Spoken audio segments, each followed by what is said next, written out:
Fala aí galera, vamos de episódio 193, começando agora no seu podcast Filmes Clássicos.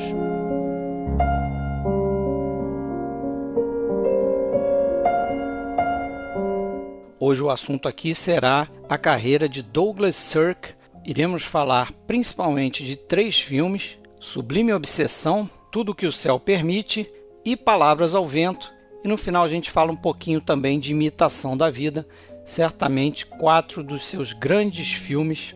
O Douglas Sirk, que ficou mais conhecido por ser um desses alemães que, fugindo da Segunda Guerra, veio fazer carreira no cinema americano e estabeleceu as bases do melodrama americano no cinema.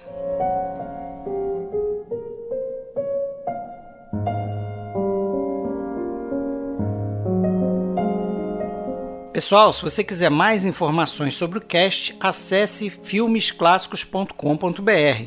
Se quiser procurar nossos áudios em outros agregadores, vá no iTunes, no Spotify, Google Podcast ou qualquer outro agregador, basta procurar por podcast Filmes Clássicos. Temos um canal no YouTube, onde fazemos lives de 2 em 2 meses e postamos os áudios destes episódios e também outros vídeos com uma série de curiosidades sobre cinema clássico. E se você quiser entrar no nosso grupo no Facebook, ele é privado, mas você sempre pode mandar uma mensagem para Fred Sanjuro ou Alexandre Cataldo solicitando sua entrada. E no Spotify e no iTunes, não deixe de classificar o nosso podcast, isso é muito importante para a gente figurar em listas e atrair mais público interessado em conhecer um pouco mais sobre cinema, beleza?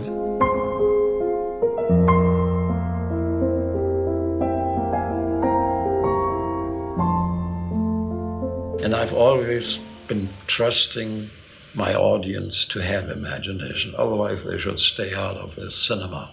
You have to leave something open. Mm-hmm. You have to have an open ending, neither good nor bad. They should form their own kind of finish and kind of even thematic of the film, which is good. The moment you start preaching in a film, the moment you want to teach your audience, you are making a bad film.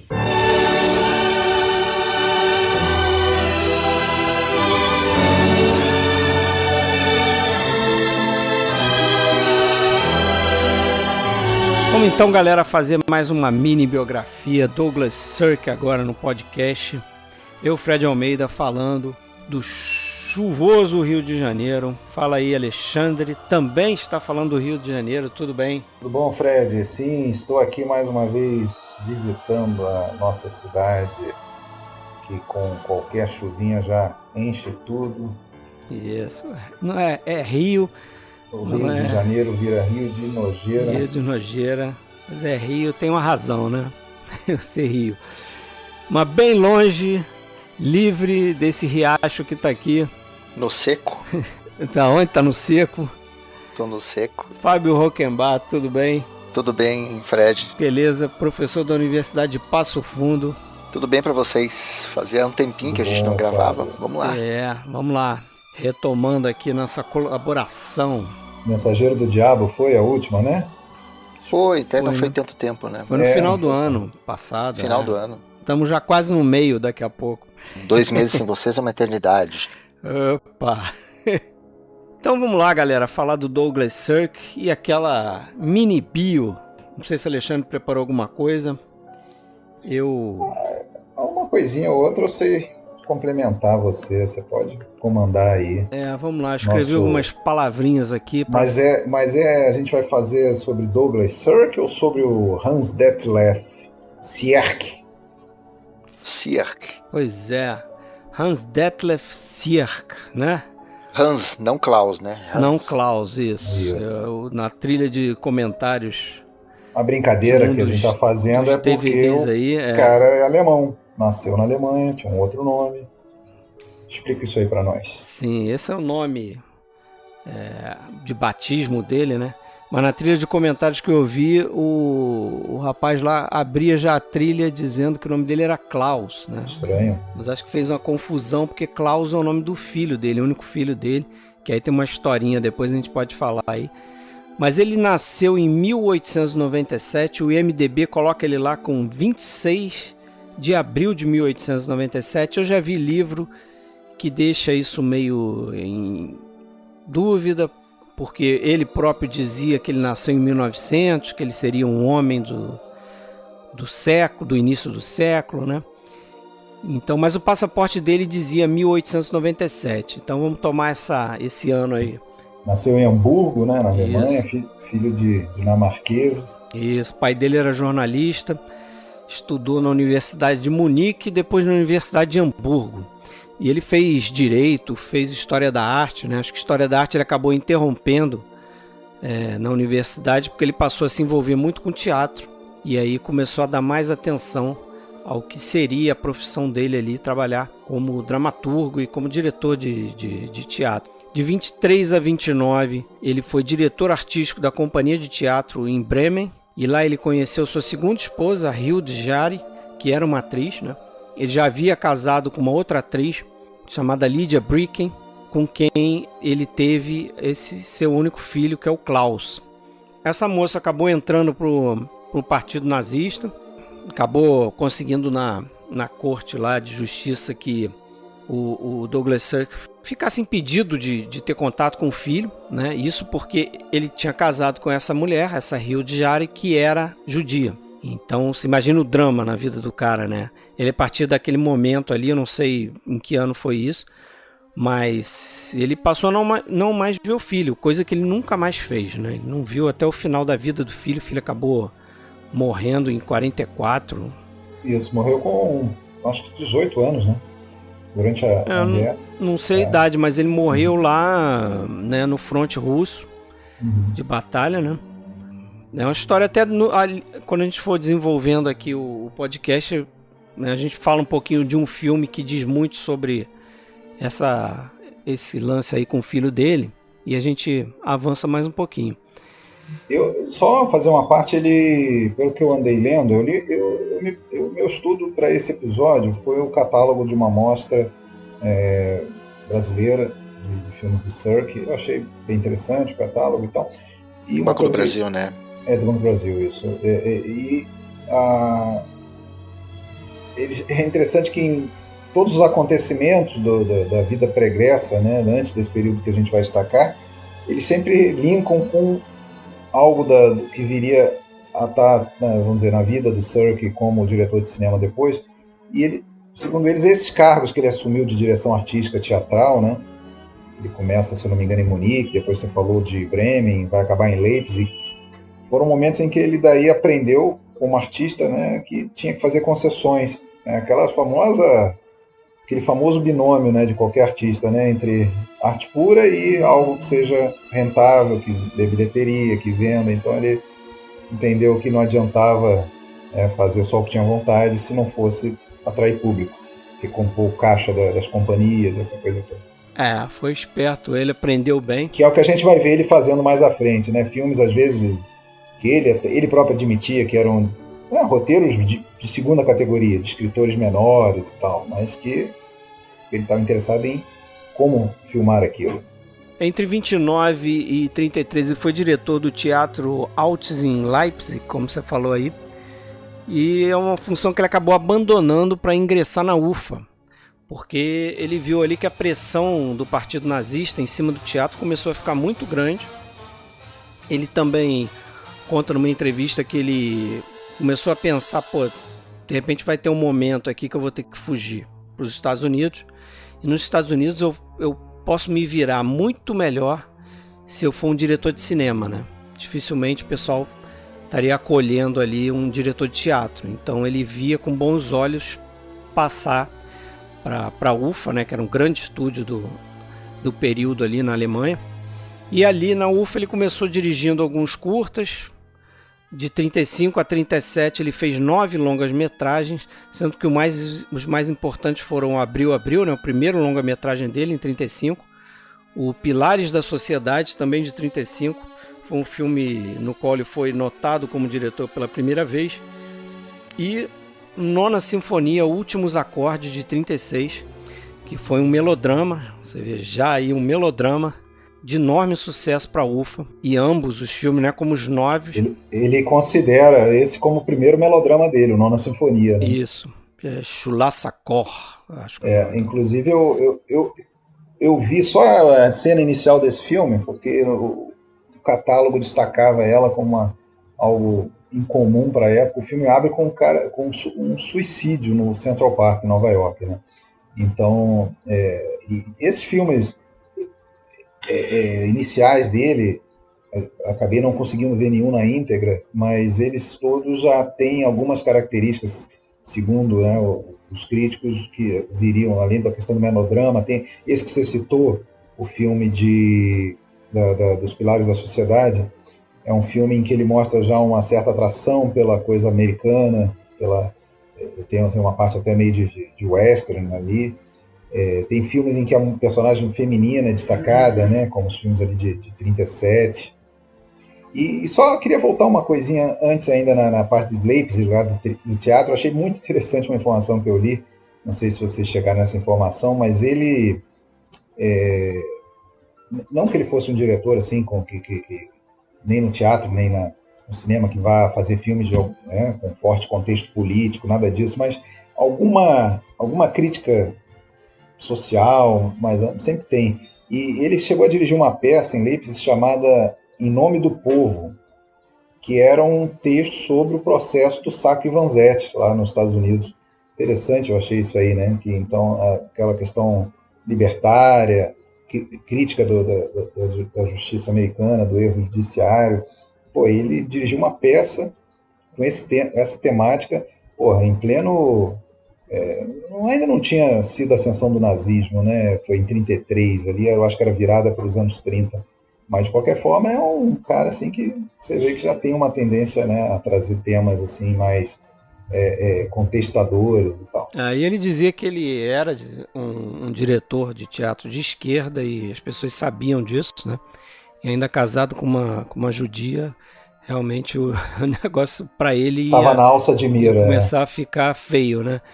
E lembrar que todos esses 9 longas, né, e os curtas também, ele ainda assinava como Detlef Sier, parte aí do nome de batismo dele.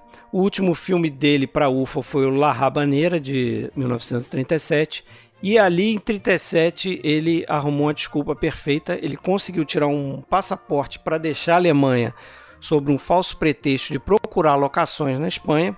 Para esse filme, justamente, o Habaneira. Para esse filme, para o La Rabaneira. E ele chegou a fingir doença para não ser levado de volta a Berlim. Parece que até o produtor dele foi lá envolvido para trazer ele de volta. Ele recebeu uma carta do Goebbels e, segundo ele pegou a carta e jogou no lixo, nem leu aquele negócio. Escreveu uma outra carta lá para os nazistas, onde ele esculachou o sistema e disse por que ele não ia voltar e tal. E ele, assim que ele colocou essa carta no correio, ele soube ali naquele momento que ele nunca mais poderia voltar para a Alemanha, né? Claro que isso no futuro não vai ser bem assim, mas naquele momento ele pensou isso. E aí ele fugiu para a Suíça e depois para Paris. E aí... Na Suíça ele foi reencontrar a esposa, né? Porque a esposa, alguns anos atrás, ela tinha sido banida. Ela foi mandada lá para a Suíça. Lá da Alemanha. Eles fizeram um esforço, os nazistas fizeram um esforço para até separar ele da esposa, né? Porque eles queriam que ele continuasse no país, porque os diretores bons estavam demandando, né? A gente conhece a história. E aí ele dirigiu, ele não foi direto para os Estados Unidos, né? Ele, depois da Suíça, parece que ele dirigiu um filme na Holanda, né? Na Holanda e em Paris. Ele fez 2 filmes. Em Paris ele refez o Nona Sinfonia, Últimos Acordes, né? Que chamou Acorde Final.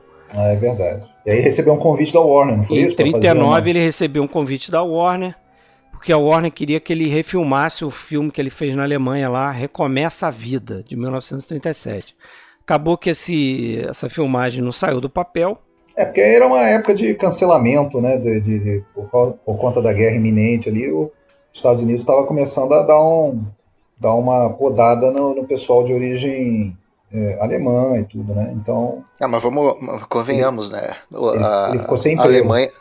A Alemanha pode ter legado um dos períodos mais obscuros da história da humanidade, mas o que ela moldou o cinema americano ali naquela época...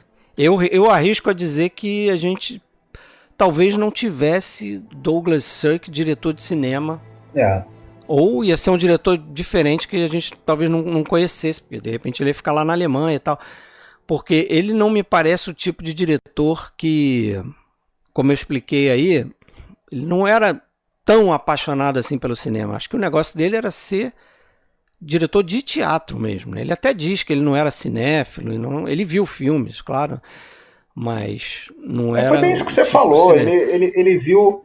Né, foi uma questão, essa adaptação dele foi muito mais uma questão de sobrevivência, né? Muito mais uma questão de se safar. Ele viu no cinema, ele olhou e viu a lista longa de colegas ou conhecidos dele, né? Fritz Lang, Lubitsch, Siodmak, Erich von Stroheim, Otto Preminger. Então, assim, ele sabia que era um caminho aberto para... Se bem que tinha gente ali que já tinha ido, sei lá, mais de 10 anos antes, né? Como o Lubitsch, eu acho que foi um que foi bem cedo, início dos anos 20. O Stroheim tá no cinema mudo, né? O Lubitsch foi primeiro, né? Mas, de qualquer forma, ainda era uma possibilidade. Mas só que, na verdade, naquele momento já não era tanto. Tanto é que ele chegou lá e ficou meio que desempregado. Meio não, ficou desempregado, virou fazendeiro. Ele recebeu o convite, na verdade, né? E ele não quis fazer alguns filmes que ele recebeu, não sei por que razão, talvez não gostasse do roteiro e tal. Mas ele acabou fazendo o primeiro longa dele nos Estados Unidos, que é o Capanga de Hitler, né? O Hitler's Madman, que ele fez esse filme de forma meio independente e depois a MGM pegou para distribuir o filme, né? E ali nos Estados Unidos, então, depois de 42, ele vai fazer uma sequência de filmes para United Artists, até com George Sanders. George Sanders vai estar em uns 4 filmes dele, assim. Tem ali um lugar que fala que o George Sanders foi o primeiro... O primeiro Rock Hudson dele. O primeiro Rock Hudson dele. Eu pensei nisso, eu não li, mas eu pensei. Entre esses filmes aí, ele fez uma Emboscada, né, o Lurid, que inclusive é com George Sanders, que é um filme ali do cânone do noir e tal. Outro filme também, que considerado um filme noir, o Sonha Meu Amor. O noir, especificamente, eu acho que deve muito a esse pessoal que a gente citou, né? Siodmak e o próprio Billy Wilder. Conta do expressionismo, né? O pessoal trazendo né? expressionismo alemão. E em 49 ele volta brevemente para a Alemanha, né? Depois da guerra ter terminado, ele tenta retomar a sua carreira ali, tenta descobrir o que aconteceu com o filho dele, efetivamente. Mas ele encontra a UFA em péssimas condições, sendo já desmontada pelos americanos, né? Encontra uma terra arrasada lá, evidentemente, depois da guerra. E aí ele volta para os Estados Unidos e ele contacta a Universal International, que era um estúdio que já tinha feito uma proposta para ele. Antes ele não tinha conseguido ir porque ele tinha contrato com a Columbia e o Harry Cohn não deixou ele sair. Mas ele lembra desse convite e tentando voltar para os Estados Unidos, porque aí sim ele estava na pindaíba ali, ele disse que ele não teve dinheiro nem para comprar passagem para a esposa ir, né, para a Europa com ele. Então ele voltou meio quebradão mesmo, e aí conseguiu entrar para a Universal, e aí o resto é história, né, porque ele vai ficar na Universal até o fim da carreira dele, até ele se aposentar, que é muito cedo, né. E aí ele entrou para a história, né? Essa fase da Universal, dos melodramas da Universal, que eu acho que é o carro-chefe do nosso papo hoje, ele botou o nome dele na história. Se não fosse esse período ali, ninguém ia saber hoje quem era. Mas antes dos melodramas, ele tem outros filmes que não são melodrama, né? A gente não, deixar claro, a gente não viu muito mais do que os 3 aqui, certo? Que a gente se propõe a falar. Então, eu vi 7 filmes dele. Minha contagem é de 7 filmes e meio dele, sendo que eu vi os noir dele ali, 47, o Lurid, o Sonha Meu Amor, né? O Sleep My Love, e mais um que eu não lembro agora, e vi os 4 dentre os principais melodramas, os 3 destaques. Eu devo ter visto por aí também. Mas... Eu arrisquei dois que estão fora ali que ele faz naquela época. Bem isso que o Fred falou, né? Dele oscilar e pegar filme de gênero fora do melodrama, o Herança Sagrada, né? Que tem aquele estranhamento de você ter o Rock Hudson fazendo o Índio e depois o Átilo, o Rei dos Hunos, mas você vê que são filmes que ele faz para cumprir tabela. São, né, mais comerciais, né? Mas assim, citando alguns importantes, por exemplo, o Sinfonia Prateada, que é o Has Anybody Seen My Girl, de 52, que tem até o James Dean antes da fama ali e tal. É o primeiro filme que ele faz com o Rock Hudson, apesar de o Rock Hudson não ser o protagonista desse filme, né? Então ele vai fazer 9 filmes com o Rock Hudson.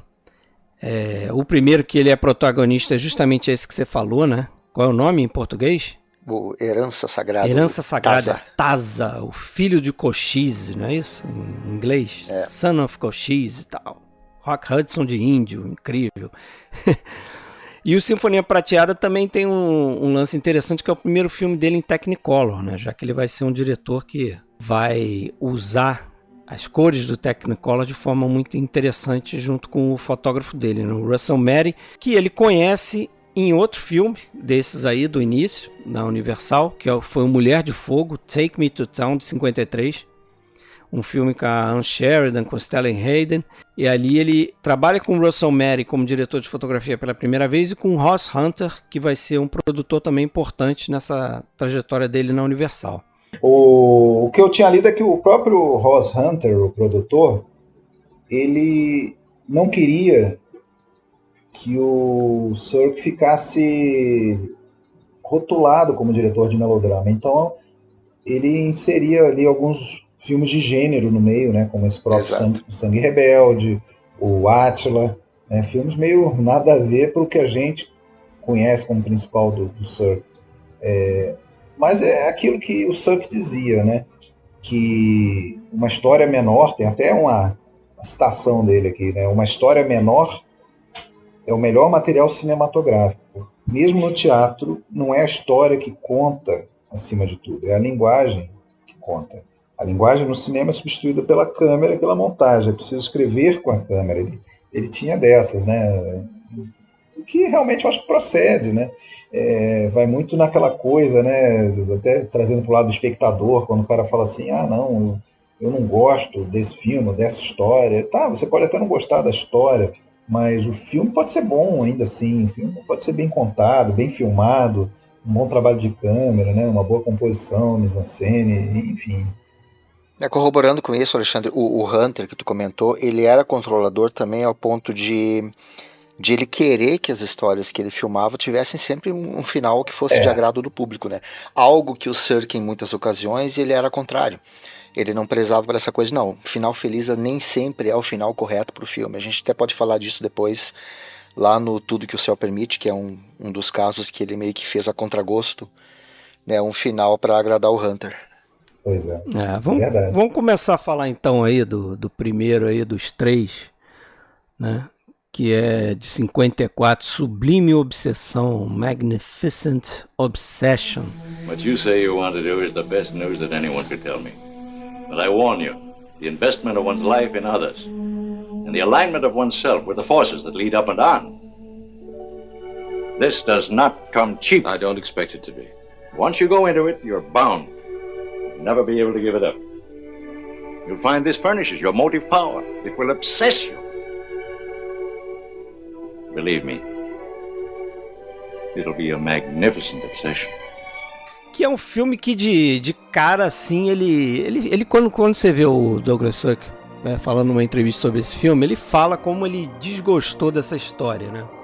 Realmente é complicado. E eu acho que a história realmente é muito confusa, como ele diz, o livro é bastante confuso, até o entrevistador dele, nesse livro que eu li, é um livro muito bom, aliás, fica de dica aí.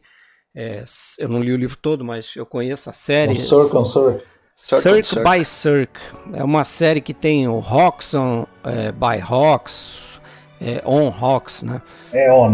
Cirque on Cirque. Cirque on Cirque, Hawks on Hawks, Scorsese, Hitchcock, um Hitchcock. Ótima série de livros. John Halliday, né? John Halliday, Eu já vou até começar dando a minha opinião. Eu acho que a gente vai concordar nisso. Desses 3 destacados é o que menos me encanta, principalmente pela inverossimilhança de algumas coisas, alguns lances de sorte na história, coincidências gritantes e absurdas. Acho que o filme tem que ser visto mais como uma fábula, cara. É quase uma fábula, exatamente. Eu ia chegar ali, é quase uma fábula. E também porque, apesar da diferença de idade dos atores não ser tão grande assim, eu acho que são 7, 8 anos, entre a Jane Wyman e o Rock Hudson, ela já é uma mulher que, pelo penteado, maneira de se vestir, parece bem mais velha. Isso dá um incômodo, não parece muito natural uma atração, um romance ali entre os dois. Enfim, Alexandre, isso já gera uma resistência. eu acho que é interessante a gente fazer um preâmbulo aqui rapidinho sobre o melodrama, né? Porque é o que a gente vai concentrar falando aqui. Perfeito. Em torno desse estilo de filme, né?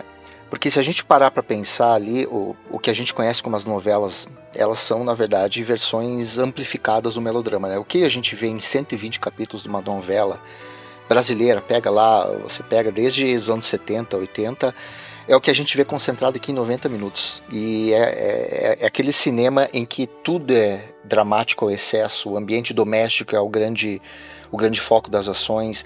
A gente tem essa dramaturgia do excesso que, inclusive, porque o melodrama ele vem, né, das ambientações de histórias que eram feitas para a realeza e que de repente passam a ser contadas para a burguesia.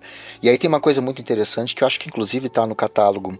Eu não me lembro quem foi o autor do texto do catálogo ali, acho que foi o Cássio Starling, que ele comenta que o público dos primeiros filmes era o mesmo público que começou também a receber os melodramas no teatro, que é o público burguês e o público mais pobre.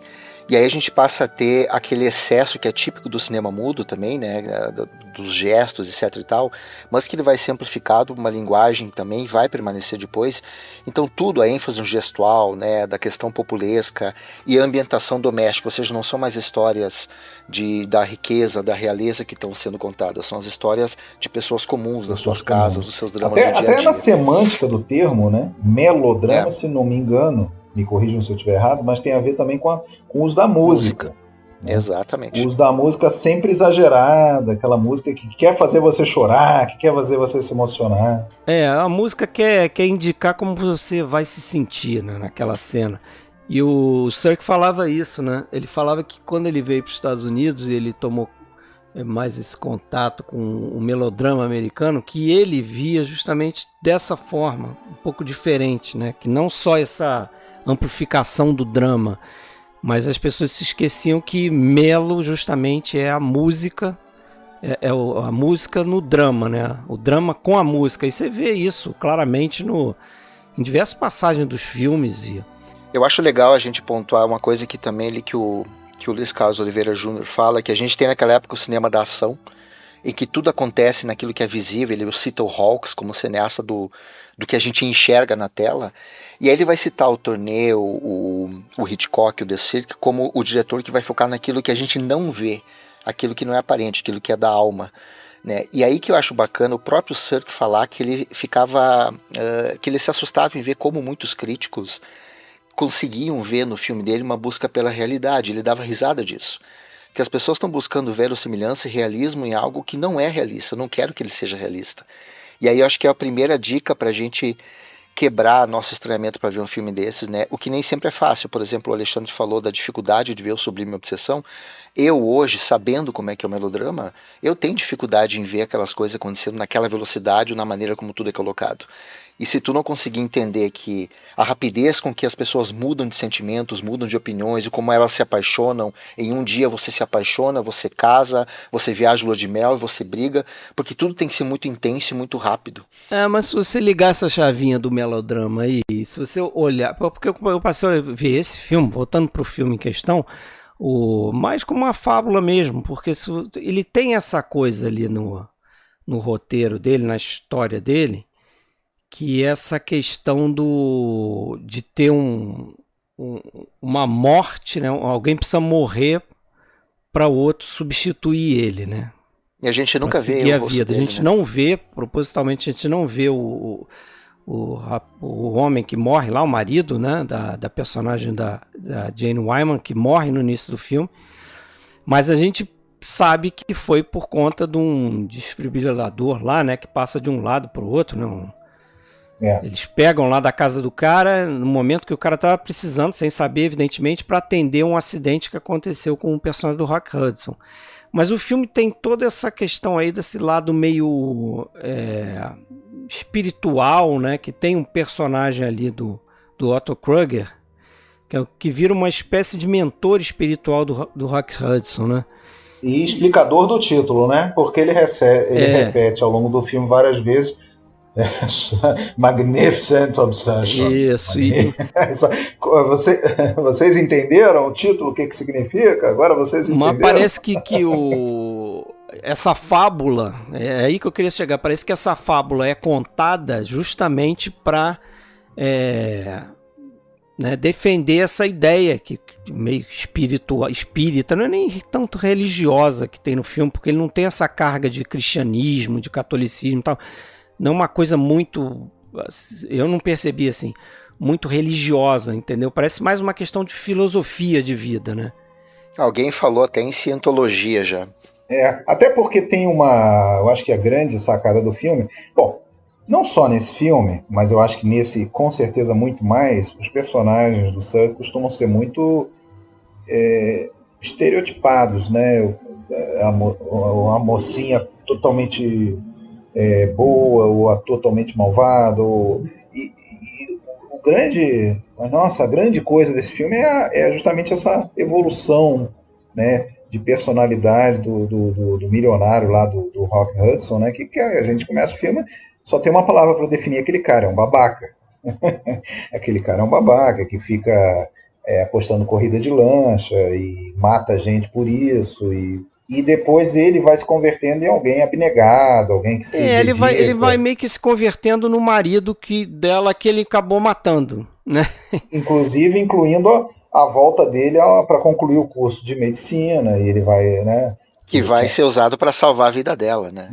Acho interessante isso que tem no roteiro, que não tem na versão do filme, a primeira versão do filme, foi até feito pelo aquele John Stahl em 1935, e que lá nesse filme do Stahl, o personagem que seria do Rock Hudson, que é interpretado pelo Robert Taylor, ele no final ele vai lá, entra numa faculdade de medicina e tem um período ali, passa o tempo e tal, e depois ele é um médico, mas ele não te prepara como o filme aqui prepara a gente, dizendo que o personagem do Rock Hudson, ele começou a faculdade de medicina, né, por conta do pai, ele acabou parando e tal, e depois ele acaba retomando. Chega no final, não fica tão forçado assim, apesar de que é forçado mesmo, né? Como eu falei, parece uma fábula que o cara vai virar no final do filme, né?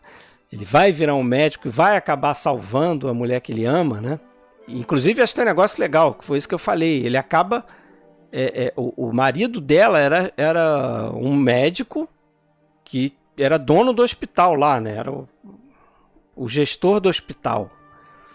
Então ele, Rock Hudson, acaba de vez substituindo o marido dela, porque ele acaba sendo médico. Ele não vira o gestor do hospital, mas de repente até no futuro vai virar, né? Mas essa história não vai contar. Mas você vê essa trama muito, muito moderna. Vamos voltar a essa coisa de você já deve ter visto isso em algum lugar. O cara pega o coração de alguém que faleceu e aí ele de repente ele é influenciado. Essa trama que a gente já viu até em muita novela. É mais ou menos a mesma coisa. É como se ele, ao usar o desfibrilador, ao tomar o lugar da vida dele, começasse a herdar o dever dele. E aí tem essa coisa que eu acho que também que tem uma questão muito religiosa. O departamento de marketing da Universal, né? Eles queriam aproveitar o que eles achavam ser uma religiosidade muito ampla do público americano na época, até por conta de outro filme do Lloyd Douglas, que é o ator da história original do livro, que era o Manto Sagrado, que também estava em voga ali, que estava sendo lançado, e os outros épicos bíblicos. Então o setor lá de publicidade, ele entendia, não, esse é o tipo de história que vai captar a atenção do público, porque independente de que corrente religiosa que tu usa, essa coisa de você herdar a bondade, de você começar a mudar, se transformar por conta do sacrifício de alguém. A trilha sonora tem momentos em que você tem um coro de vozes femininas cantando, quase como se fosse elevar o personagem pro céu, né? Toda vez que o Kruger aparece, então, e fala alguma coisa, né? E a iluminação é toda muito clara, né? Diferente de outros filmes do Sir, que aqui você tem muito pouca zona de sombra, quase tudo é muito na luz, é muito forte, assim, é muito vívido. No final, quando tem lá a questão da cegueira, você tem umas cenas lá naquele apartamento que ela fica lá na Suíça, sei lá o que a coisa é bem escura, né? Um pouco antes dele chegar e tal, não sei se você vai lembrar. Sim. Mas é escuro porque também a personagem é cega, então não precisa de luz, né? A Jane Wyman Para quem não lembra, não sabe, ela foi indicada por esse filme, né? Perdeu para Grace Kelly, no Amar e Sofrer. E eu, assim, eu tenho uma certa resistência a Jane Wyman, vou ser bem honesto. E não é só nesse filme, não. Inclusive nos outros, lá, né? Tá no Farrapo Humano, tá em filme do Hitchcock, lá, aquele de 1950, lá, como é que era mesmo? O Stage Fright, lá, o Pavor nos Bastidores, não é ela que tá lá? Isso. Então, e antes disso, né, no Farrapo Humano, lá com o Ray Milland. Mas, ok. Eu não acho ela grande atriz. Ela já tinha ganhado um Oscar ali, né, com Johnny Belinda. É verdade. Foi até um... Ela tinha sido casada com o Reagan, né? Isso. Mas ela foi a razão desse filme ser feito, né? Porque ela leu o romance lá do Lloyd Douglas e como ela já tinha ganhado esse Oscar com Johnny Belinda e ela era uma estrela ainda, a Universal resolveu apostar no personagem que ela queria fazer, que é justamente a desse filme aqui. E aí colocaram o Sirk para fazer o filme. E o Rock Hudson, assim, praticamente estava iniciando em filmes mais de primeira, né? Ele era já um ator de filme B, né? Filme de aventura e tal. Então, consta que ele estava muito nervoso nas filmagens com ela, né?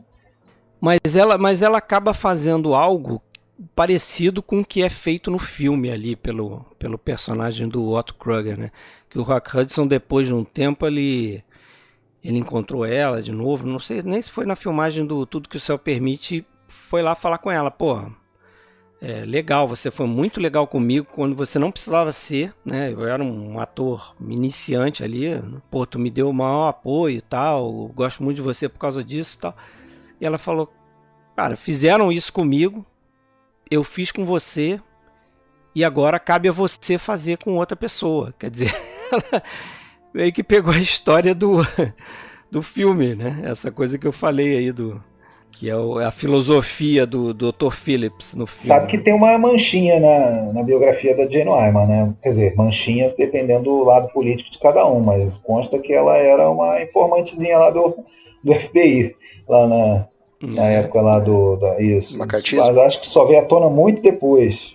Inclusive na época ali o Rock Hudson não soube nada, ninguém sabia nada. Casado com o futuro presidente, cara. Republicano, tem um perfil. Vai dar nisso. Mas tem alguns planos muito, muito foda desse filme, né? Que assim, eu acho que se tem um ponto positivo desse filme é a fotografia, né? O uso das cores. E tem alguns planos que ficaram, assim, dá pra dizer, eternizados, né? O personagem do Hudson, o Bob Merrick, usando assim, a altura do Rock Hudson, um cara alto, tudo, então, e ela muito mais baixa, visualmente fica interessante ali a composição. Ele pode ser mais famoso, mas eu até comentava com vocês que tem um grupo de filmes aí dessa época que é sempre mencionado, sempre lembrado, né? De todos eles, eu colocaria ele abaixo de outros filmes, inclusive que vieram antes. Né? A gente não falou no All I Desire, a gente não falou, por exemplo, os que vão vir depois, para mim é a contribuição mais fraca, sem contar os filmes de faroeste com Rock Hudson como um índio bronzeado, mas eu acho que vai melhorar bastante depois a própria maneira como o Douglas Sirk vai se apropriar daquilo que o melodrama pede, mas que depois eu acho que ele vai conseguir usar melhor para fazer a crítica social que a gente começa a perceber depois dele, aquela coisa do europeu olhando o modo de vida americano, e inclusive foi um dos motivos dele não ter muito sucesso crítico na época, né? Muita gente não gostava de ver ele falar isso aí. Eu fiquei com uma dúvida da história mesmo. A personagem da Jane Wyman, quando fica cega e ele logo se aproxima dela naquela cena da praia e tal, ela realmente demora a descobrir que é ele? Assim, porque é aquela questão, né?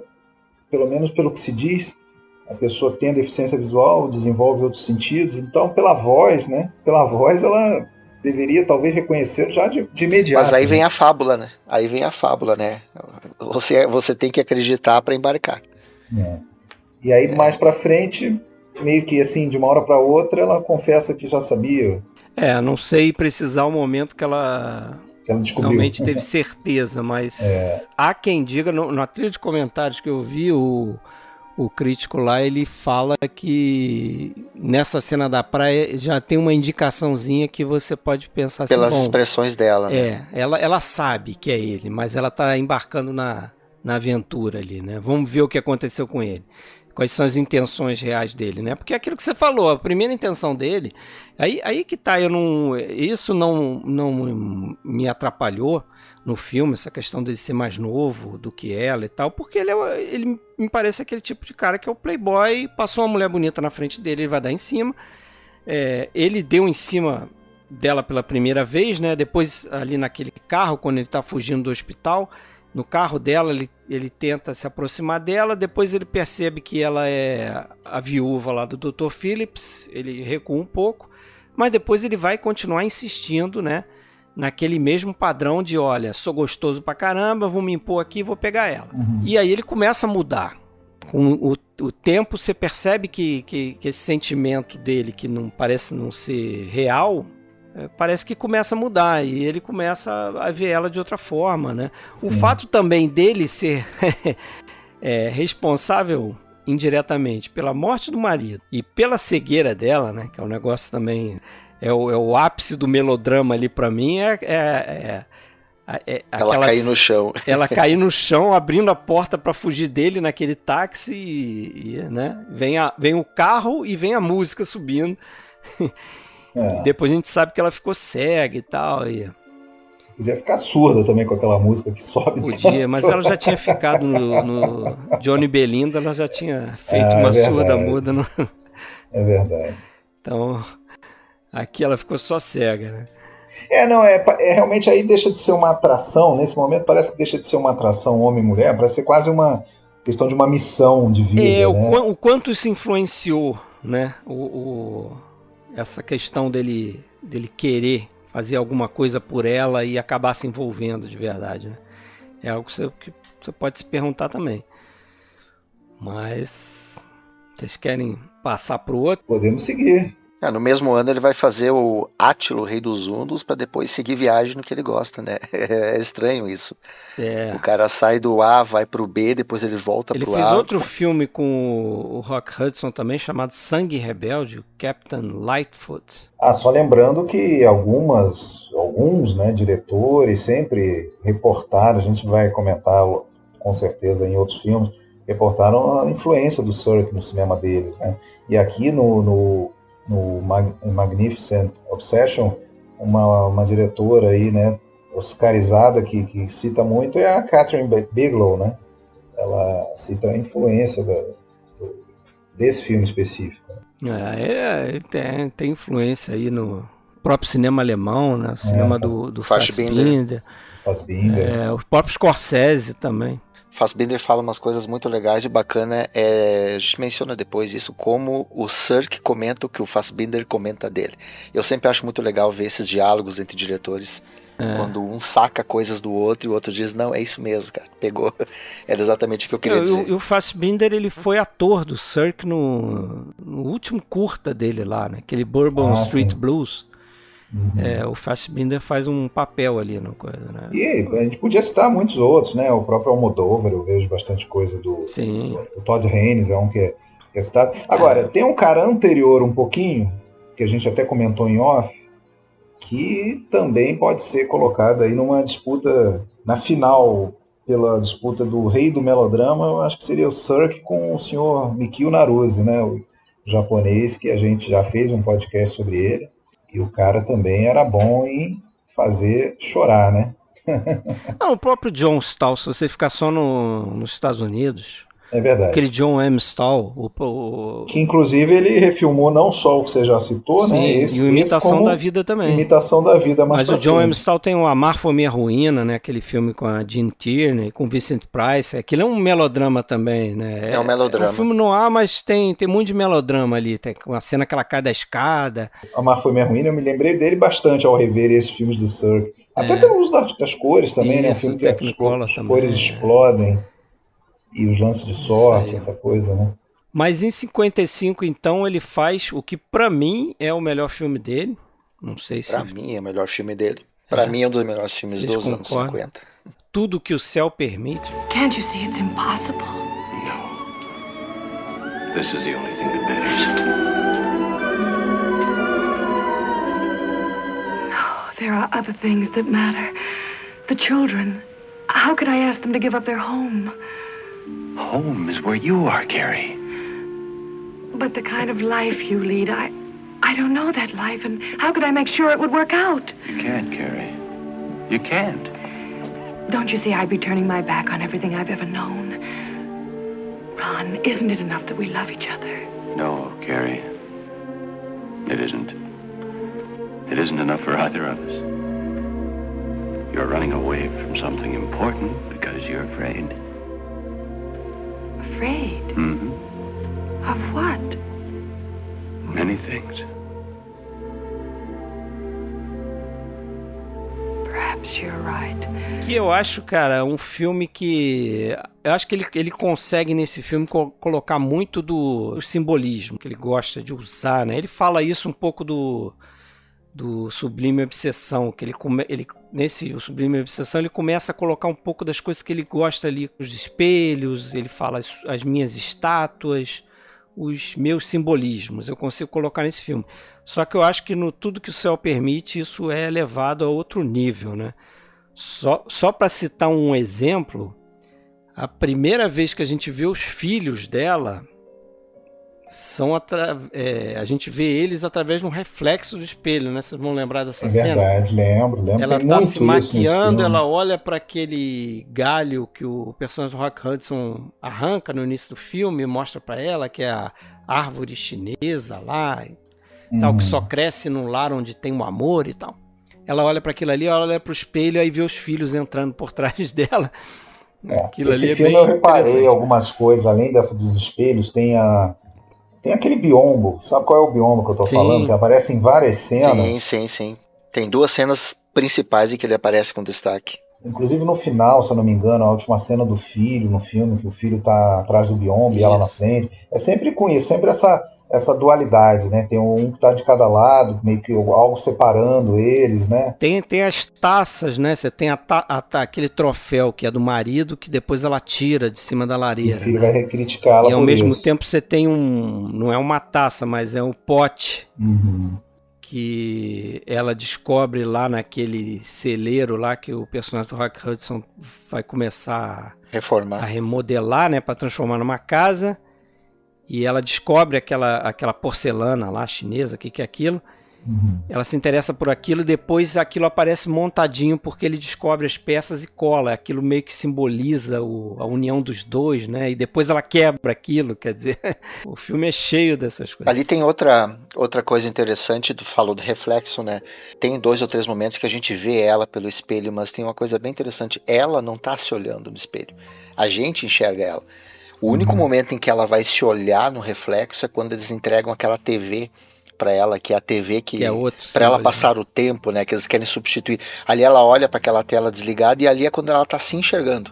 Mas eu acho bem drama, interessante, né? que ela não se vê, é o drama. Ela não se vê nos espelhos, mas se vê ali. O vendedor explicando justamente, aqui você vai ver o drama, e aí aparece ela na televisão. Né? Exato. O drama da vida dela. O né? cuidado do enquadramento ali, apesar dela estar sentada do lado da filha, o enquadramento Só mostra aparece só ela. Só ela. Exatamente. E ela aparece, claro, na moldura da televisão. Eu acho que esse filme também tem muito essa coisa do uso da clausura, né?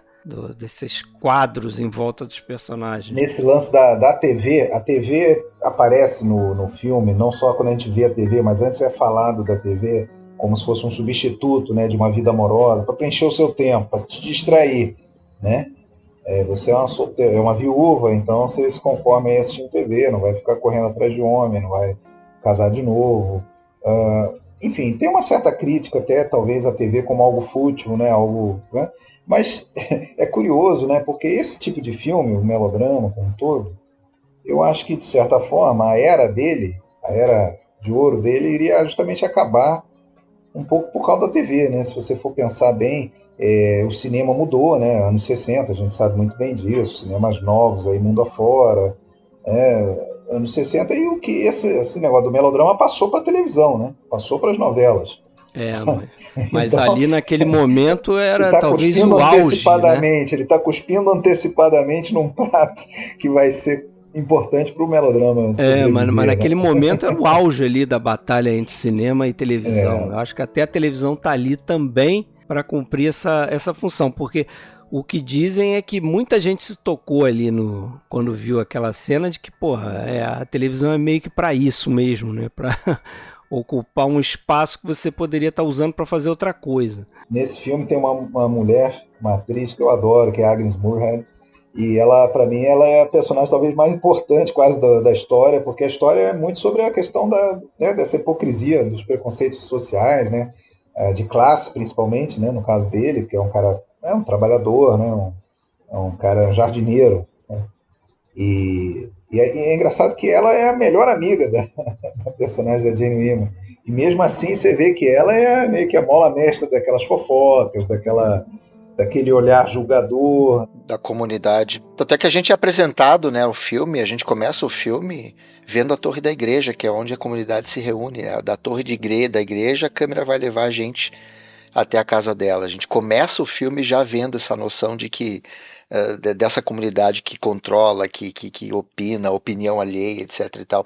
Mas é interessante que eu também li a respeito disso, a gente vê a torre da igreja, mas a gente não vê a cruz. Então não é a questão de ser religiosidade, é a questão do hábito de você estar sempre enraizado naquele grupo social, o clube, né, que eles usam muito o clube no filme também. Essa coisa tem um diálogo ali, mas pro final, essa coisa de você pertencer àquele grupo, né, de ser aceito. Então tem uma preocupação lá no final de que, será que ele vai ser aceito pelo aquele grupo de pessoas? Como se aquelas pessoas tivessem uma posição de superioridade, né? De deixar você, ou aquela pessoa, aquele homem lá, o Ron, né? O personagem do Rock Hudson, entrar para aquele grupo ou não entrar, né? Bom, o James Cameron fez quase que uma citação a esse filme do Titanic, né? Quando você tem o personagem que não é aceito no meio, de repente você vê a mocinha, ela vai pro meio onde o cara festeja, e lá ela dança, festeja e toca um piano, etc e tal.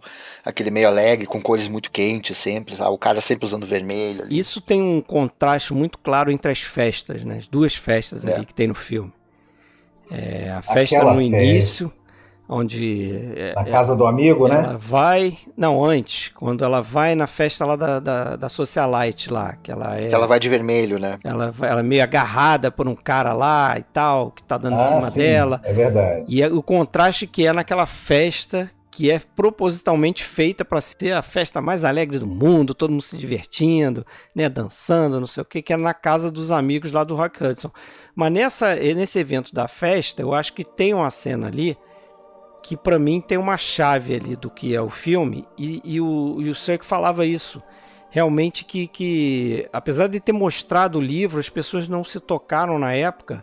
Do Thoreau, né? Do livro do Thoreau, que é o Walden, ou Vida nos Bosques, que conta justamente uma passagem da vida do Thoreau, onde ele, ali cansado daquele crescente aumento ali de consumismo na sociedade americana, que estava se industrializando muito rápido. Filosofia transcendentalista. Né, isso, mas ele partiu numa de morar no meio da floresta, assim, com o básico, entendeu? Abdicou de toda aquela vida frenética ali da cidade e tentou viver só com o básico. Ele recebia as pessoas e tal, mas... E é essa meio que a filosofia do personagem do Hudson, né? E do amigo dele, né? Passou a ser, né? Aquele casal lá, bem bacana, né? Acho que é a Lida, né? A Lida e Mick, né? Acho que é o nome dele. Ele é associado à natureza, ele é o que é, né? Ele não é o que os outros fazem ele parecer que é. Então... Ela até fala isso, né?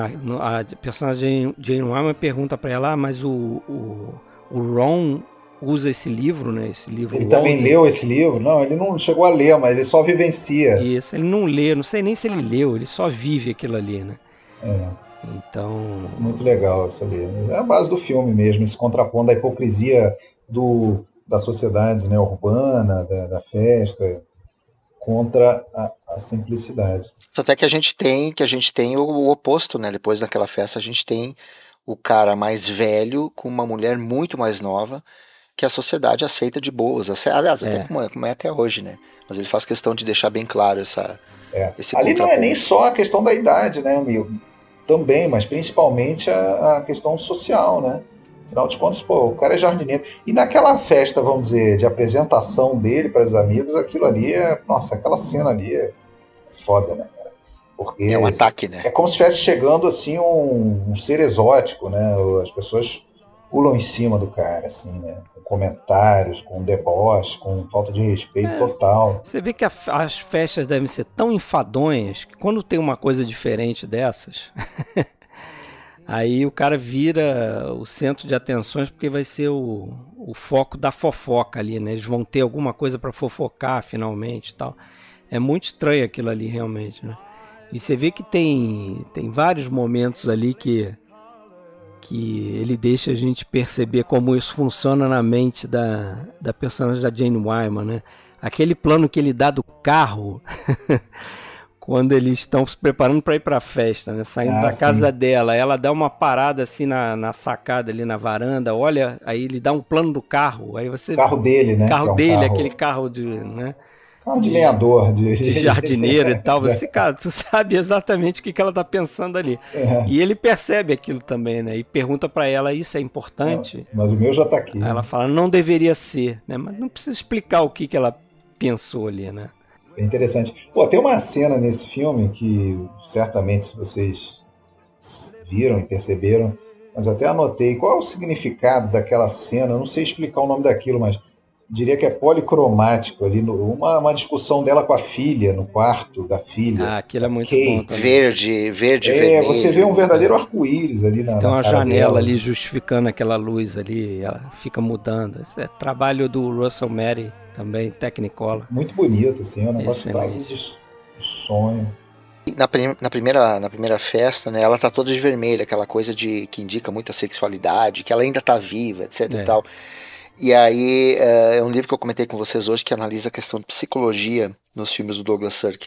E a filha, ela tá usando um cachecol vermelho, que seria um indicativo de que a sexualidade dela tá começando a fluir, que tá começando a começar essa vida. E eu não sei o quanto esse monte de cores ali naquela discussão com a filha não indica o quanto a filha dela também não tem um choque em relação a aceitar um pouco a sexualidade da mãe. Porque o filho não, o filho a gente vê que ele ameaça até fugir, né? Ir embora, largar, nunca mais falar com a mãe. Aquela coisa do complexo de Édipo que a filha até cita ali, que ele não aceita dividir a mãe com o outro, etc e tal. Mas a filha, depois a gente percebe, por mais que ela chore, que ela reclame, que ela também é uma mulher que está começando e de repente que ela vai mais para frente sentir o mesmo tipo de problema que ela está sentindo aqui. Eu fiquei pensando várias opções a gente poder pensar aquele festival de cores que o Russell Matt coloca em cima da filha no momento que elas estão discutindo. Porque assim, certamente aquilo não é por acaso, e tanto é que você vê em outros momentos do filme como ele usa a cor, né?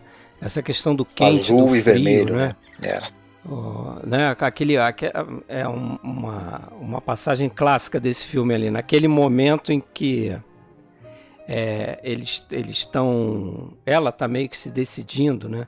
E eles estão naquele celeiro lá que ele está usando como casa, e ela quer esfriar ali, eles têm uma discussão, e ela está acho que é no momento em que ele propõe a ela casamento e tal, e ela refuta, e ela vai para a janela onde é frio, né? Onde tá entrando ali uma luz azul e tal, e sai do quente que era da lareira, uma cor meio alaranjada, e vai pro frio. E ela vai e volta, né? Ela vai e volta, à medida que ele ela convence, tá indecisa, ela volta, né? A pensar. O lado de fora ali, para mim, representa aquela pressão da sociedade, aquela coisa, enquanto que lá dentro você tem aquele calor. Inclusive, depois dessa cena, para mim, é uma das melhores cenas da carreira do Sirk. Ela abre a porta para ir embora, né? E quando ela abre a porta, vem aquela neve, vem aquele frio também, e ela para. E aí depois ele abraça ela, ela esqueceu a bota, e depois ele abraça ela, leva ela de volta para dentro, fecha a porta, e no fim a gente só tem aquela imagem da neve lá fora, tudo frio, só que eles estão lá dentro, estão no quente. Para mim essa cena é maravilhosa, o uso da cor que ele faz ali. E tem outra coisa também, que quando ela vai para a janela, de novo, é uma clausura, né? Porque tem Sim. um quadro cercando, acho que é o frame da janela ali, né? Tanto é que no final, quando eles estão naquela janela, a gente não tem mais aquele azul, aquela coisa fria vindo lá de fora. Não. Na cena final você já tem uma iluminação mais normal, você tem um dia normal, um dia lá de fora muito mais iluminado em comparação com essa cena. Eu sei que esse filme tem muita coisa visual, né, para discutir, claro, mas só voltar aqui a um ponto temático, né, que eu acho também é um gancho importante do filme, que é justamente essa coisa, né, dessa fofoca, dessa cobrança social, né, que ela se vê obrigada a seguir o que se espera dela, como uma viúva, mãe de 2 filhos, não sei o que, manter uma certa postura para os outros, né, para agradar os outros. E que, na verdade, depois, quando ela daí cede a isso, né, e então ela termina ali o namoro, né, ninguém tá nem aí mais. Tipo, antes era: o que nós vamos fazer com essa casa? Você vai abandonar a casa? Aí ela fica, aí o filho é que quer vender a casa. Né? O filho já fala em vender a casa. O esforço dela não serviu para nada. Né? Tipo, porque na verdade aquilo não importa muito para ninguém, realmente. Não importa. É só as aparências. É só uma questão de aparência. Então, aí só reforça aquela coisa, né, de que, porra, quem vai deitar no caixão lá por você é você. Ninguém vai deitar por você, é você mesmo, né? Então, tipo, no fundo a gente está sozinho, então faça o que você tiver que fazer, né, sem querer agradar os outros. Ela é a grande mensagem desse filme. Então, o reforço dessa mensagem está em outra cena também interessante, que é quando a filha fala da história da prisão da mulher egípcia na câmara mortuária do marido e tal, né? Isso. Quer dizer, é como se a viúva não tivesse direito à vida, ela tem que ir junto com o marido, né? Tem que ser presa ali, né? Convenhamos, bem chatinha aquela filha lá, hein? Aquela personagem da filha é bem chatinha, convenhamos. E é interessante, né? Falou dessa questão de transformação, porque aí você tem todo o simbolismo da redecoração daquele ambiente lá do celeiro, né? Que ela dá a sugestão para ele reformar aquilo, e a única maneira dela conseguir ficar com ele é quando ele transforma aquele ambiente, que é um ambiente rural. A gente está falando do Ron, né? Ligado com a natureza, mas ela não pode ficar no ambiente dela, ele tem que reformar, redecorar, e essa transformação também é bem simbólica de como ele tem que mudar a vida dela para que ela possa se adequar ao que vai ser daí para frente, né? Porque o bully, aquele que quebra, né? Que depois ela fica quebrado, que ele também representa um pouco o mundo de aparências dela, aquela coisa mais delicada, mais de porcelana, etc. e tal. Tem muito simbolismo aí envolvido na questão de reconstruir, de mudar o uso de cor. Eu acho que é o que torna esse filme, talvez para mim, o melhor filme do Sir, que é como ele consegue dominar isso de uma maneira tão aparente. O visual complementando toda a parte de conteúdo que o Alexandre comentou. Eu acho que ele não consegue fazer isso em nenhum outro filme dele. Para mim, essa amálgama aí realmente é o que faz esse filme o melhor. Assim. Eu acho que é um dos filmes realmente mais cultuados, acho que é um dos filmes mais cultuados do Sir. Tanto é que você já citou o Fassbinder, né? Tem um filme do Fassbinder especial que acho que é praticamente uma versão dessa história, né? Ele diz que foi um remake que ele fez, né? Mas não é exatamente. Que é o Medo Devora a Alma. Medo Devora a Alma. A diversidade do casal, ele aumentou mais ainda, né? Que ele botou a questão racial, ampliou muito a questão da idade, né? E a gente vai ter depois, né, Alexandre? A gente comentava hoje que, além da questão racial envolvida depois, a gente vai ter a homossexualidade lá nos anos 2000. No Longe do Paraíso. No Longe do Paraíso, que também vai citar outros filmes do Sir, que também é um filme maravilhoso, Todd Haynes, né?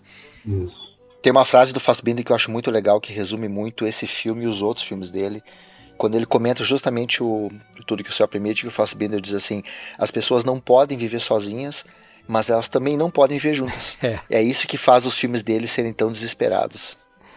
Esse contraste, né? Agora, um filme em que o personagem ama a natureza e quer a simplicidade da vida na natureza, que melhor ator do que o Rock Hudson, né?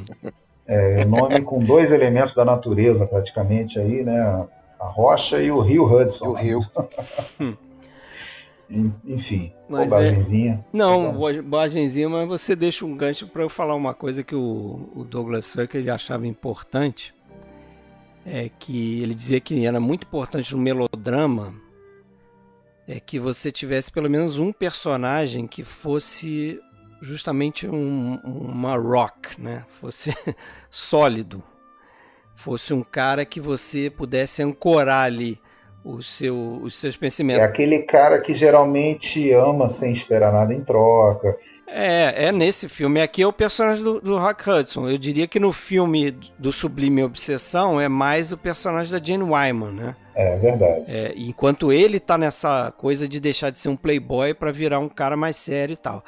E no Palavras, novamente, vai ser o Rock Hudson, né? Não, mas tem dois, né? Porque a Lauren Bacall também é uma dessas personagens. Também, e os outros dois são totalmente, né? O oposto. E outra coisa interessante que eu acho nesse filme aqui em relação ao Sublime Obsessão, que eles, apesar de ser, de novo, Rock Hudson e Jane Wyman, eles, no final, eles meio que trocam de papel, né? Porque no Sublime Obsessão, a Jane Wyman acaba na cama, debilitada, e o Rock Hudson é que vem resgatá-la, né? Cuidar dela. Então você fica com essa impressão no final do filme. No Tudo que o Céu Permite é o inverso, né? Ele tem aquela queda melodramática dele lá, né? Que ele cai quando ela tá partindo, ela voltou, mas ela decide entrar no carro e sair, ele cai lá de cima e tal. Pô, aquele final é sensacional, né? Com ele no sofá. E aí é ela que tem que cuidar dele, né? Mas ele tem que... tanto no outro filme lá, ele tem que crescer, vamos dizer assim, evoluir para o status dela. Nesse filme aqui, ao contrário, ela tem que atingir o nível dele ali, né? De filosofia o status dele, né?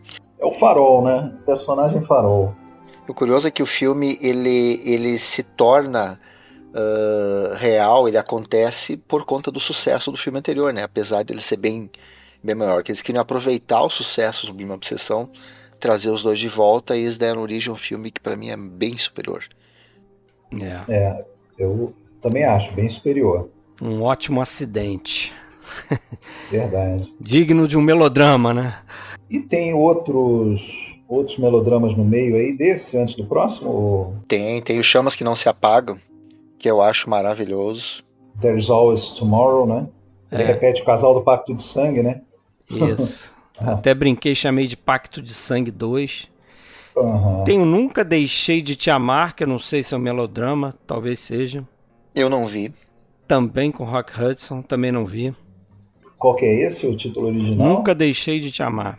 Mas os Chamas que Não Se Apagam, muito legal, né? Tu gostou, Fábio? Não, eu adorei. Eu gostei fiz bastante. Um fio dele no Twitter falando só sobre o uso da luz e da fotografia. Da luz. Eu acho fabuloso. De novo o Russell Mary. Sem cor, né, dessa vez. Sem cor, usando em muita preto cor e branco. E muito sombra. Muito bom.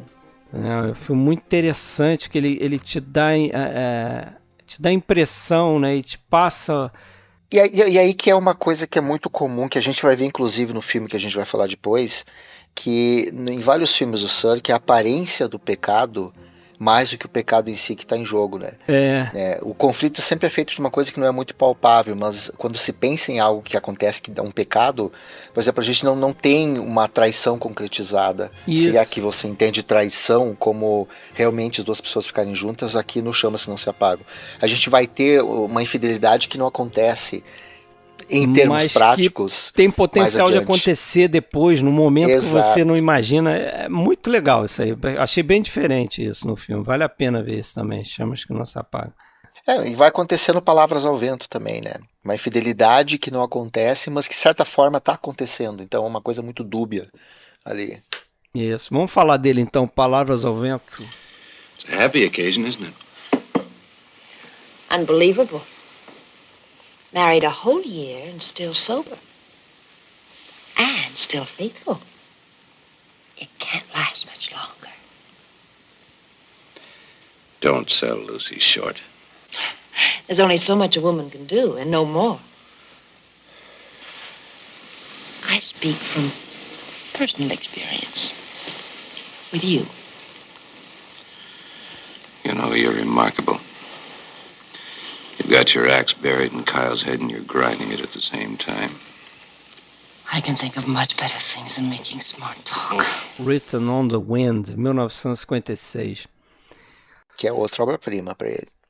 É dos filmes mais Eu gostei celebrados muito dele. dessa revisão. Já conheci esse filme, lembrava até pouco dele, sei lá, vi bastante tempo. E dessa vez eu revi, eu achei. Eu até vou te dizer que, apesar de eu gostar muito do Tudo que o Céu Permite, esse filme até eu acabo gostando mais, porque é um filme com um pouco mais assim de ação mesmo. Eu acho que o melodrama puro diminui um pouco. Tem bastante, claro, mas. Mas é o que tu disse antes, Alexandre, é o que todo mundo concorda, todo mundo fala a respeito disso. Tudo que o Céu Permite não é uma grande história. O que torna grande é a maneira como ele filma. Aqui a gente tem uma história muito mais elaborada, né? Aqui tem uma coisa de sangue negro, uma coisa de Assim Caminha a Humanidade, que me agrada muito, né? Essa coisa da ascensão e queda, né? Da ascensão e queda de uma família ligada ao petróleo, enfim. A história americana, né? Que se perdem por conta deles próprios, né? Das próprios defeitos, das próprias... Não é uma catástrofe que acontece, não é uma falha nos fatalismo, negócios. E aquela abertura, para mim, ali, ela é um mini-filme, né? Em 2 minutos e alguma coisa, que ela consegue juntar tudo que é de melhor do melodrama do Sirk de uma maneira que, para mim, é fabulosa. E além disso, ela ainda te dá uma vontade de entender, tá, o que tá acontecendo aqui? O que vai acontecer? Porque tem um fatalismo naquela cena, né? Tu vê que a pessoa já morre. Então tu sabe que independente do que aconteça, alguém ali vai morrer e a gente fica naquela, tá, mas o quê? Como é que chegou isso? O que aconteceu? É o tipo de abertura que prende a gente, né, cara? Parece Total. Aquela abertura do Crepúsculo dos Deuses, em que você vê um assassinato, você vê um tiro, você vê um corpo e não entende nada. Você fica, o que será? Você fica fazendo conjecturas e aí entra o flashback lá com as folhinhas do calendário voando para trás, alguns meses antes, e começa a ver os eventos que vão levar aquilo ali, né? E aquela música do For Aces, né? A letra daquela música ali também, se tu presta atenção, ela te dá as ideias todas erradas do que está acontecendo ali, se tu presta atenção no que está sendo dito na música também. Isso aí também é bem bacana. A faithless lover's kiss is written on the wind, a night of stolen bliss.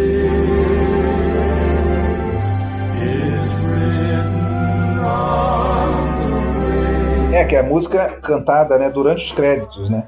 E aí fala de infidelidade, comentou, de um amante, de infiel, de felicidade roubada. Eu não prestei atenção na música, assim, mas na letra, mas alguns planos ali, como eu até comentei lá no Twitter que você fez, interessante que alguns planos que te levam pro entendimento errado do que pode ser aquilo ali, né? Porque você vê o Rock Hudson na frente de uma janela, no fundo você vê uma mulher na cama, que depois você pensa... Ele tá acima do personagem, né? Ele tá acima do outro ali, aquela coisa de superioridade, observando, tu não sabe o que é aquilo. E você tem uma figura mística da Dorothy Malone também, que tá nas sombras. A letra diz assim: o beijo de um amante infiel está escrito no vento, uma noite de felicidade roubada escrita no vento, promessas são sussurros na brisa. E tem, principalmente confunde a gente ali a questão temporal, né? Porque a gente vê ele entrando com a arma e a gente não sabe ali. A gente não sabe quanto tempo, dá a impressão que é uma coisa imediata, que ele entra, ouve o tiro e já sai. A gente vê só a mulher, a loira entrando, né? A loira entra na sala onde ele tá, então dá a impressão que ou ela matou ele ou ele matou ela. A minha impressão que eu fiquei é que ele, o personagem Robert Stack, mata a Lauren Bacall, porque ele inclusive depois coloca ela caindo, e aí vem aquele plano excelente, né, que ele usa para fazer uma elipse, que é justamente do calendário, né, com as folhas voando e tal, e ele volta no passado através daquele calendário. É genial esse início. Aquilo também é genial, essa passagem, né. E aí uma coisa muito bacana ali do início, né, porque a primeira vez que o personagem do Rock Hudson enxerga a Lauren Bacall, não enxerga ela, enxerga as pernas dela atrás de um monte de publicidades do Hadley. Ela já está atrás do Hadley, da família, que no fim depois ela vai... E ele só enxerga ela atrás do outdoor ali, das publicidades, né? Primeira vez que ele enxerga ela. Acho bem interessante também. O filme é cheio também desses detalhes, né? Muito bom. Mais uma vez aqui, pelo que eu li, o Sirk cunhou, né, personagens extremos, assim, com base em estudos de psicanálise, né? E principalmente a questão sexual sempre envolvida, né? Até vocês comentarem off, né, sobre diversos elementos fálicos que estão no filme. O mais óbvio deles, né, coisa que a gente vê lá desde o Humberto Mauro no Ganga Bruta, negócio da máquina perfuratriz lá, socando lá no pá, pá. Enfim, isso é uma simbologia básica. Tem uma outra que eu vi, que é a cena em que a Dorothy Malone entra no quarto que era do Rock Hudson, ele tá tocando aquele ukulele, aquele violão. E a maneira como ele segura o violão é completamente errada. É como se ele estivesse segurando uma outra coisa na sombra enquanto ela entra ali. Porque depois eles vão falar sobre acender o fogo dela e ele não consegue acender o cigarro enquanto ele fala isso. Que ela não consegue acender o fogo dele, né? Tá cheio de coisa dessas assim. Coisas. Mas uma coisa que eu não... Eu ouvi, eu li, eu não concordo, não percebi, posso estar sendo ingênuo, é que teria ali uma aproximação entre o personagem dos dois homens, teria algo de uma tensão homossexual entre os dois, né? Porque eles são como irmãos, mas eu sinceramente não eu não percebi nada disso. Eu também não percebi dois machos alfa. Percebi uma segunda camada ali. Dois machos alfas lutando por uma fêmea ali. Por uma fêmea. Para mim fica muito evidente que o personagem do Rock Hudson, ele sente ciúmes em relação a Lauren Bacall, não em relação ao amigo dele estar com uma mulher. E o Robert Stack sente ciúmes porque o Rock Hudson é o preferido do pai, ele era o que o pai queria que ele fosse. Assim, ele é aquela figura, né, estável que eu falei, do melodrama.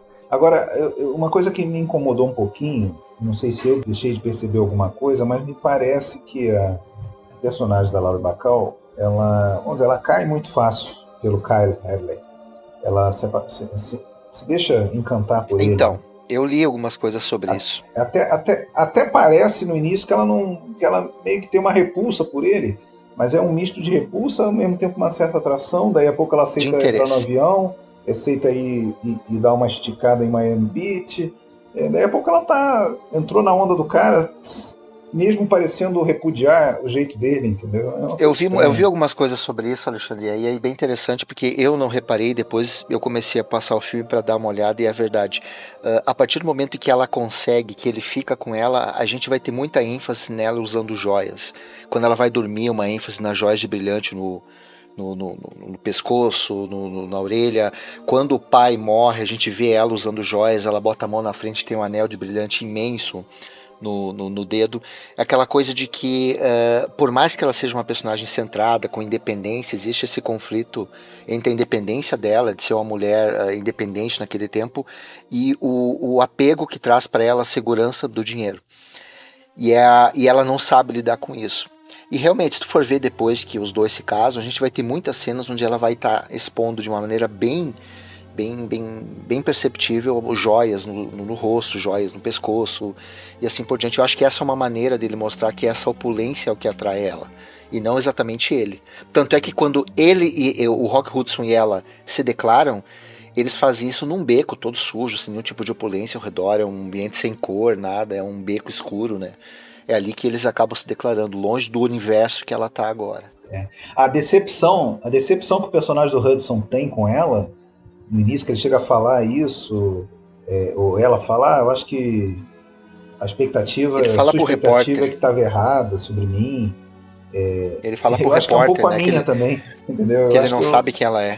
Eu não sei também o quanto pesou nessa decisão dela de se aproximar essa coisa meio que da mãe, a questão materna em relação a uma pessoa, um homem que é frágil, que é desequilibrado, que necessita de carinho, porque ela percebe que ele também tem um lado ali, né? Ele se abre com ela, diz que ele bebe bastante e tal. E eu não sei o quanto que ela se sente atraída por ele, e isso também é um elemento de que, é um cara que precisa de amor, precisa de um, entendeu? O Serkis dá uma pista pra gente, porque ele diz que ele escolhe a Lauren Bacall, ele gostava do rosto da Bacall, porque ela tinha uma qualidade que ele buscava, que era uma aparência de frieza, ela não aparenta ser uma amante, ela não aparenta ser alguém que se relaciona apaixonadamente pela frieza que ela emana. Eu acho que isso pode ser uma pista pra gente entender essa personagem. Mas é claro que de cara a gente percebe que o casal ali que mais bate, né, seria o do personagem do Hudson com a Bacall. Isso é evidente, dúvida, né? sem dúvida. Inclusive o Douglas Sirk falava isso, né, que ele propositalmente ele separou ali os personagens que ele achava menos interessantes, só que são os protagonistas, são as estrelas do filme, né? Lauren Bacall e Rock Hudson. E ele, o que interessava mais a ele era dar peso pros personagens que são realmente interessantes. São os personagens dos meninos mimados, né? Os filhos ricos, atormentados, com problemas psicológicos. Então isso para ele era muito mais interessante. E ele diz que não à toa ele acha que os dois acabaram sendo indicados para o Oscar, né? A Dorothy Malone acabou ganhando o Oscar, o Robert Stack não.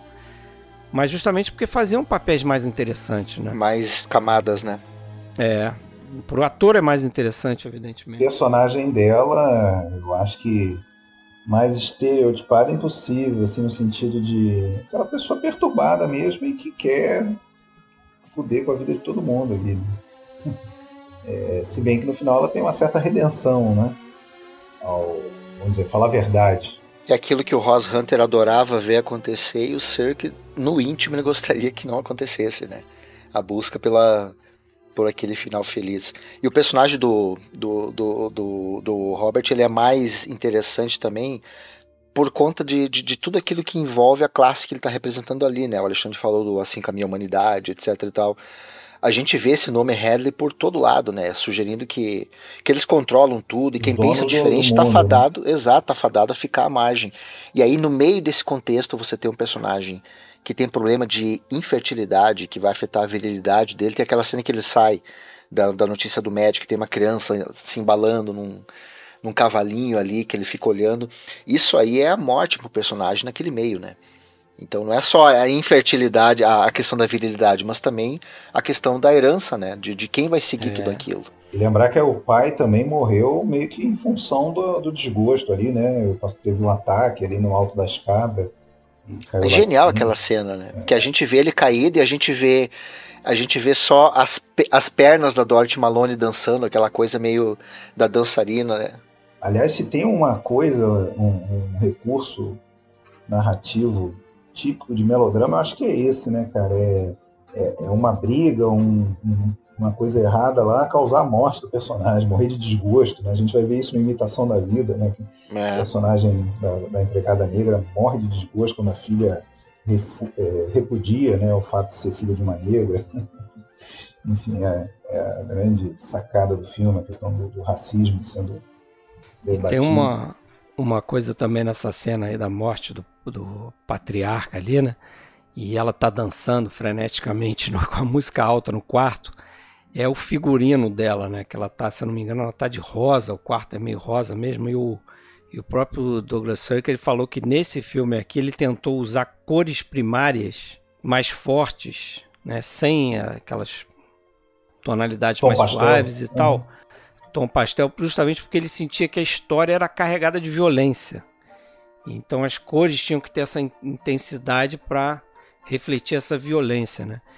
E realmente você vê que tem ali, acho que nos outros dois filmes que a gente comentou aqui, não tem em nenhum deles, fora aquela coisa do rifle, deles caçando, não sei o que, não tem arma, né? Você tem rifle para caçar e tal, mas não arma mesmo, pistola, né? E aqui você já começa com uma morte lá naquele prólogo lá que a gente comentou aqui no início do filme, nos créditos. E você tem arma, tem aquela questão de esconder a arma atrás da biblioteca ali, atrás dos livros e tal. E depois ele vai descobrir aquela arma, né? Que vai ser a que a gente vai ver lá no início. Então tem uma questão de violência também forte no filme, né? Isso é mais carregado do que os outros dois filmes. E se a gente pensar também, eu gosto muito do final, porque o final também tem toda aquela cara meio irônica que a gente consegue ver desses aparentemente simples melodramas, porque ali tu tem... é interessante como a Lucy e o Mitch, eles vão embora literalmente abraçado, sorrindo, deixando aquela família para trás com toda a tragédia dele, né? Como se eles tivessem usado os caras, como se tivessem feito o que eles precisassem dali, como se eles fossem, eu li sobre isso, merecedores daquela alegria, mas eles deixam para trás todo aquele ambiente, todo aquele meio, e quem fica para trás é uma filha que tem que se tornar o que ela não é, para dar seguimento ao legado da família, né? Que era uma das grandes preocupações do irmão dela. E é bem interessante aquela cena, porque ela fica com a roupa da mesma cor que o quadro do pai dela atrás dela, né? Abraçada naquele poço de petróleo, e tu pode fazer as interpretações fálicas que tu quiser, de que ela tem que se agarrar ao poder viril dos homens, que é tudo que ela vai conseguir para sobreviver, ela tem que se tornar aquilo, né? Mas ela tá abraçada ao poço de petróleo, condenada a ser o pai dela, né? Mas é legal que você lê o texto do Fassbinder, e ele é bem direto do que ele acha que é aquilo ali. Fala com a palavra que você pode imaginar ele. Diz que no final ela tá lá segurando não sei o que é um substituto, né? Ele diz que esse filme é de substitutos, né? O Rock Hudson, em um determinado momento, é substituto para o Robert Stack, que é substituto de não sei o que, e aí ele chega nesse ponto que esse objeto fálico lá, esse poço de petróleo em miniatura lá que ela segura na frente do quadro, é um substituto pro fracasso dela. Para todos os atendentes de posto de combustível que ela não vai mais poder levar, né? Isso, provavelmente. Mas que também para ele significa esse fracasso, né? Esse fracasso que era muito importante para o Douglas Sirk, né? Essa questão do fracasso, e ele até usa uma palavra francesa lá que tem um significado diferente, porque fracasso, failure pode significar você ter um fracasso no negócio aqui, mas depois você obter o sucesso.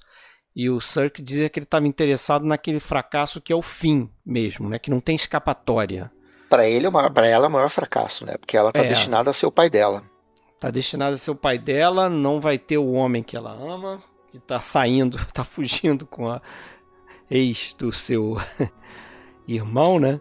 E o Fassbinder também fala uma coisa interessante. A gente já falamos do Chamas, já falamos rapidinho dele, falamos do Tudo que o Céu Permite, mas que o Sirk, ele faz questão de pontuar numa entrevista depois, que ele elogia o Fassbinder, porque o Fassbinder percebe uma coisa que ele fazia proposital e que muita gente não se dava conta, e o Fassbinder, como diretor que é, ele apontava que a iluminação dos filmes do Sirk ela é o menos natural possível.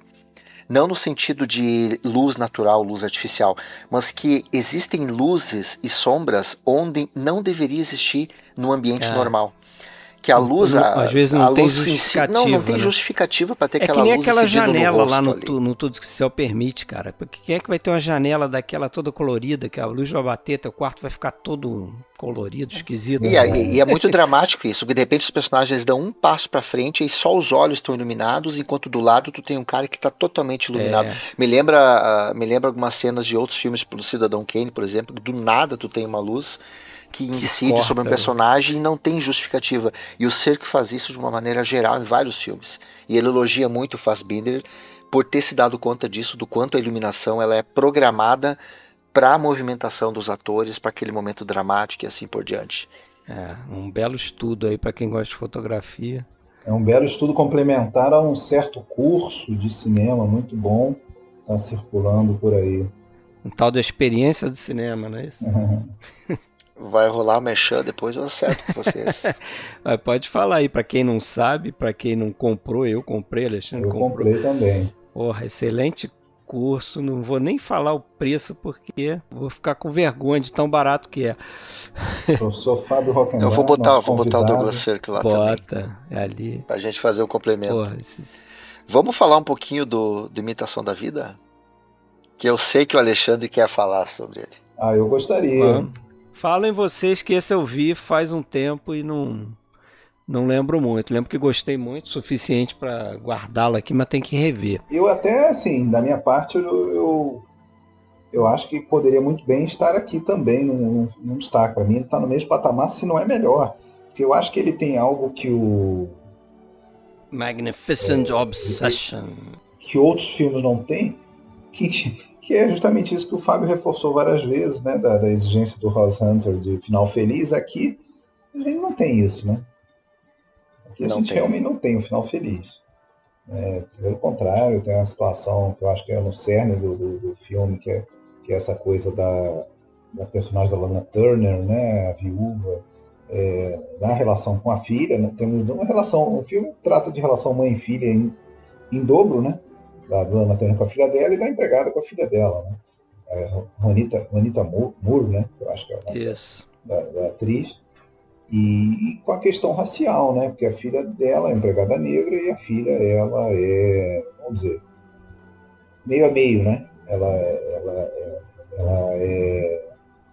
não chega a ser uma pele É escura, uma mestiça. Né? mestiça.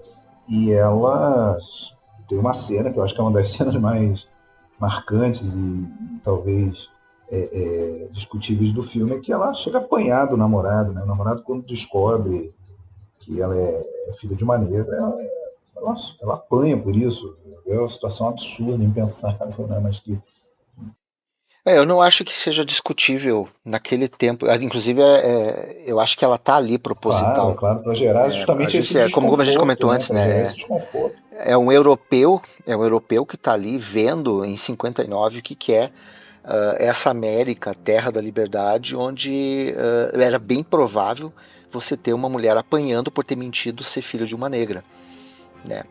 E sabe o que, Alexandre? Eu acho que um dos melhores tapas que o Sirk dá de uma maneira bem sutil no filme é quando a Anne, eu li textos de críticos dizendo que a Anne, a personagem negra, ela é uma das melhores personagens da obra do Sirk, né, por tudo que ela representa e circula ali no meio desses personagens, mas quando ela se apresenta, ela conhece a personagem da Lana Turner, que ela larga algo que é impensável se tu olhar hoje, porque parece uma submissão absoluta, que ela diz que ela não precisa nem ser paga para trabalhar para a personagem da Lana Turner.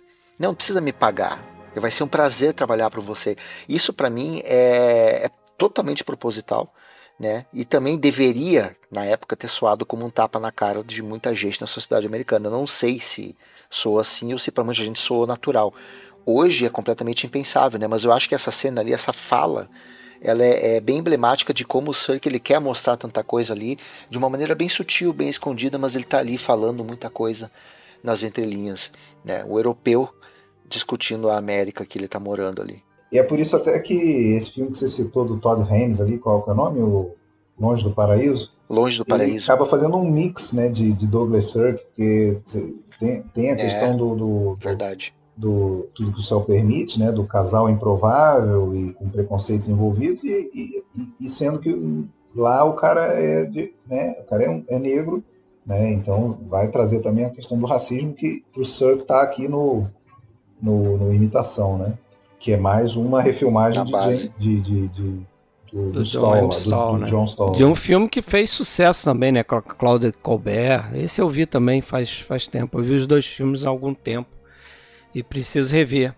E aqui eu acho interessante que a Anne aqui, ela tá sempre junto, mas ela tá sempre em segundo plano, né? E quanto mais a personagem da Lana Turner ela vai crescendo lá na luta dela para se tornar uma estrela, mais a gente vê atrás dela essa sombra menor, mas que tá sempre ali, que é da personagem negra. Exato. E acabou sendo o último filme dele nos Estados Unidos, né? Daí ele volta. Seria o último filme mesmo dele, né? O longa. Depois ele vai fazer 3 curtas, mas... E aí em outra situação, antes do Imitação da Vida, porém eu acabei vendo 2 filmes aí, né? O Almas Maculadas, que é o The Tarnished Angels, que eles repetem o casal, né? Novamente os 3, na verdade, o trio ali do Palavras ao Vento, Rock Hudson, Robert Stack e a Dorothy Malone. Um ano depois, né? Aproveitando mesmo a onda ali, né? Um outro ótimo filme de uma história que o Sirk queria filmar, inclusive na Alemanha ele tentou fazer esse projeto, que é o Pylon do Faulkner.